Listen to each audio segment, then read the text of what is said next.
Spaz if you want to.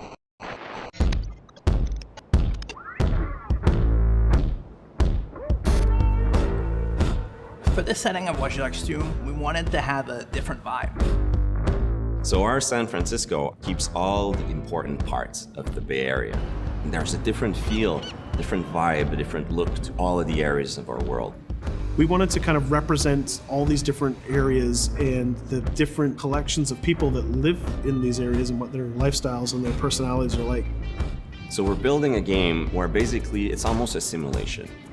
You're in that world, and if you stop moving and you look around, you feel the world is alive, right? This is the promise of what an open world game is.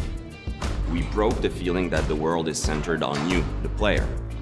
So characters shouldn't only react to you, they should react to each other. You know, maybe people start fights. Maybe someone calls the cops on someone else than you. Maybe a dog barks after someone else and chases him down the street. You need to feel as if this city is alive, even if you do nothing. And then if you start doing things, if you start playing in the world, the city should react to what you're doing. It should feel normal. It should surprise you also in how it reacts. We were really interested in the city itself. It almost feels like the Wild West of technology. And how couldn't you set something in the Wild West of technology? It's a world that has a lot of potential for gameplay. I mean, if you're a hacker and you go in Silicon Valley and you have the head office of some of the biggest tech company in the world, what will you do? Can you hack into those places? What will you find? So it's a very intriguing setting for a hacker who's exploring the world. So as we're crafting this world, we're putting in it all of the factions that should be in it. So for example, we have various criminal groups trying to fight over the underground of the city. We also have corporations trying to make money and potentially even manipulate people in society. And we also have other groups of hackers trying to tap into the technology that has been set up in the city.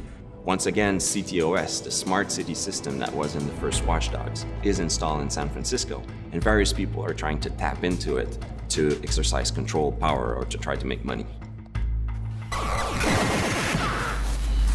In creating a hero for Watch Dogs 2, we wanted somebody new, somebody that could embody the spirit of California and the spirit of San Francisco. But we needed somebody who was going to be really worthy of all the cool stuff that we wanted to do in the game. So, our hero in Watch Dogs 2 is Marcus Holloway. He's a young hacker, very brilliant in what he does because of the injustices that he's seen, both being from Oakland and also having been profiled the wrong way and being accused of a crime he actually didn't commit. That sort of made him go against the system.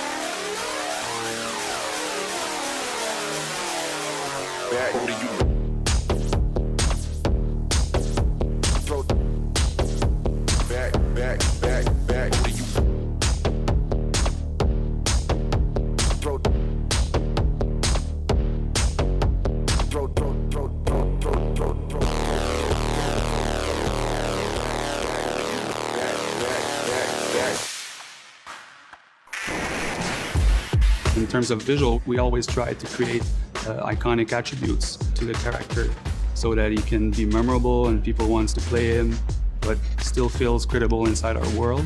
He's a perfect blend between somebody that's tech savvy, that represents a little bit the internet culture, but also has that athletic and rebellious feeling to him.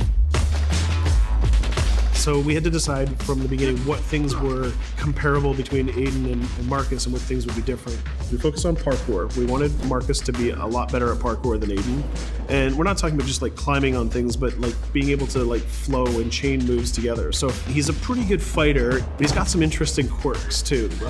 He's a more expressive guy. We really tried hard to figure out what kind of melee weapon Marcus would have. We tried a whole bunch of things, and some things were pretty cool, and some things just didn't work at all. We did a lot of research, and we basically did what Marcus would have done. We went onto the internet, and we started watching videos and started reading websites and trying to figure out what kind of stuff we could make. Pretty much all the stuff that you probably shouldn't search at work. In the end, what we stumbled across was this idea of taking a billiard ball and attaching it to a paracord lanyard. And we took this and we handed this to the stunt team, and the first thing that we saw was it was fast. It was so fast, like we couldn't believe how fast they were swinging this around their body. And as soon as I saw this video, I'm like, this is crazy. We got it.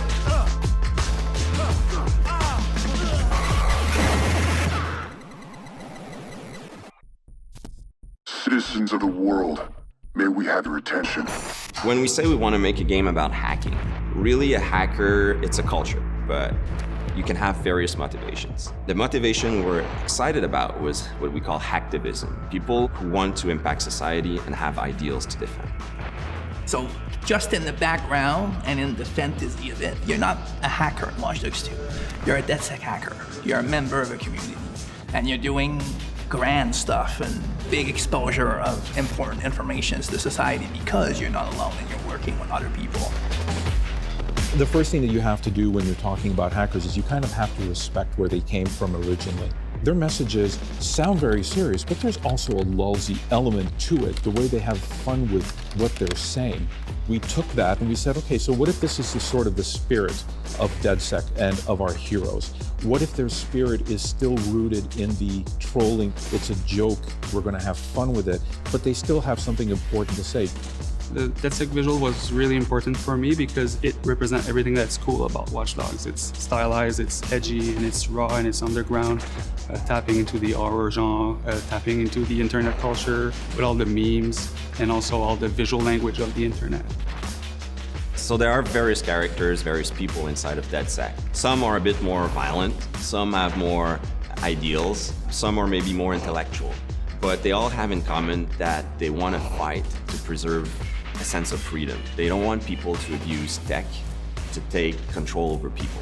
But, you know, I'm not saying they are knights, you know. they are rebellious, they do their own things, their own way, and they want to have fun. That's also one thing, is, you know, a sense of freedom, also a sense of fun through that group. We are DedSec. Join us.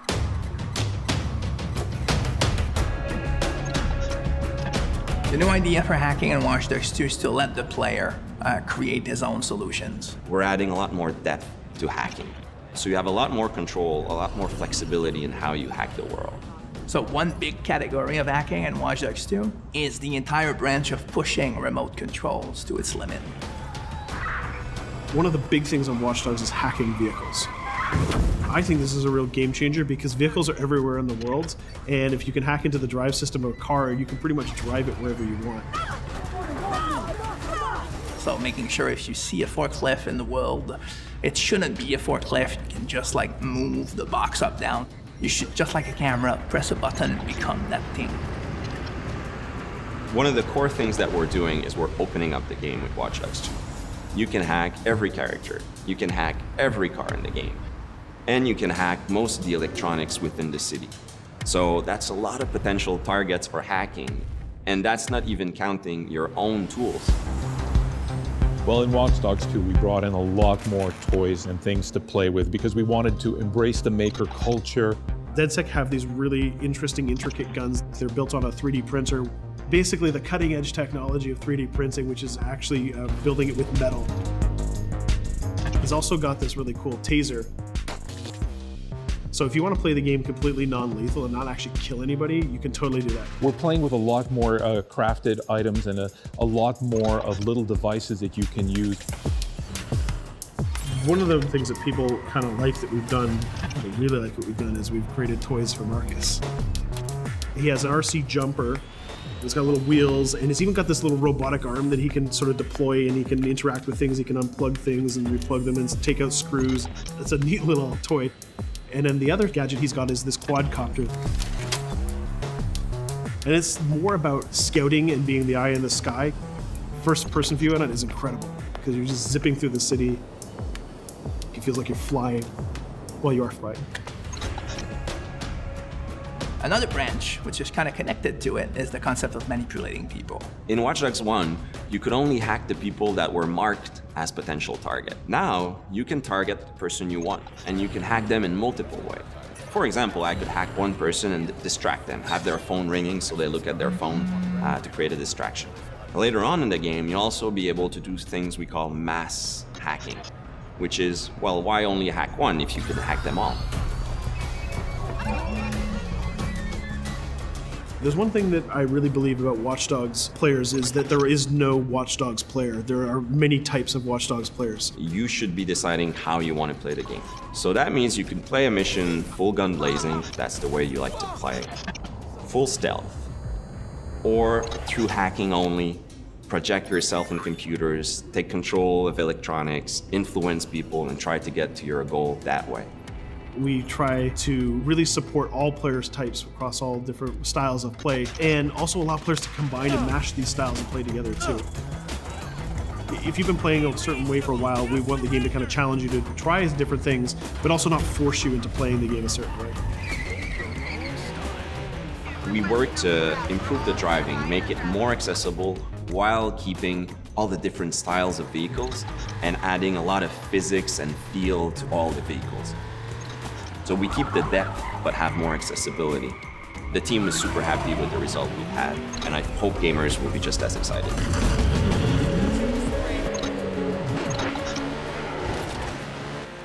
We are very excited by the potential of what we call seamless online. We start doing that in Watch Dogs 1, so we're expanding on that. We cross path with friends in the city.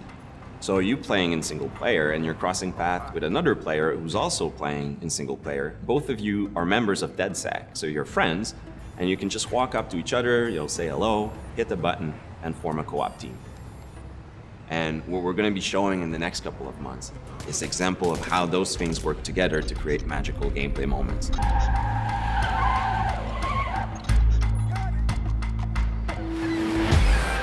The city of San Francisco and the whole Bay Area is exciting. It's vast. You're going to find a ton of things to do that are unique to you. Basically build your own moments. You know, create a situation that you start laughing at and you say, wow, this happened, and you want to share it with friends. You don't want to just be like a roller coaster or a theme park ride where I go through all the same beats as everybody else. You decide what you want to be spending your time doing.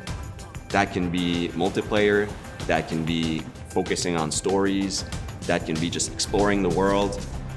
Whichever activity you do, we're going to make sure you get rewarded to get you closer to the end game. That's kind of the promise we're making to gamers.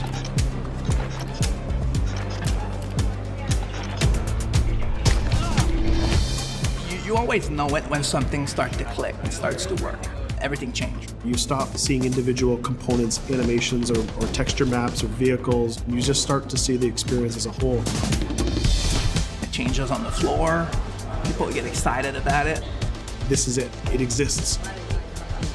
We are always making the game with the player in mind.